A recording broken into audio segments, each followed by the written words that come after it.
Hello guys, അപ്പം ഞങ്ങൾ ഞാറൊക്കെ പോയിട്ടുള്ള വിശേഷം ബാക്കി കാണിച്ചു തരാം കേട്ടോ. അപ്പോൾ ഞങ്ങൾ അപ്പുവിൻ്റെ വീട്ടിൽ പോയി, പിന്നെ നൈനുവിൻ്റെ വീട്ടിൽ പോയി. നൈനുവിൻ്റെ വീട്ടിൽ നിന്ന് ഇറങ്ങണ വശമുണ്ട് ഈ കാണുന്നത്. അപ്പോൾ കണ്ണനും പൊന്നും കൂടി വരെയാണ് അവിടെ നിന്ന് ഞങ്ങൾ മുന്നിട്ട് പോകുന്നുണ്ടോ.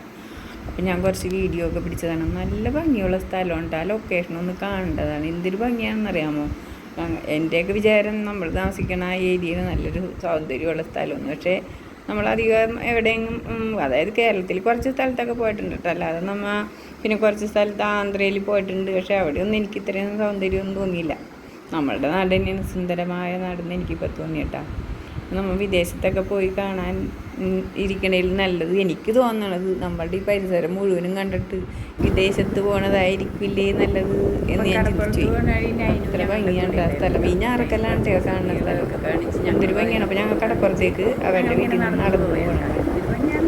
ഞങ്ങൾ പോയി അവിടുത്തെ വിശേഷം കാണിച്ചത്. അതായത് മീൻ കിട്ടും.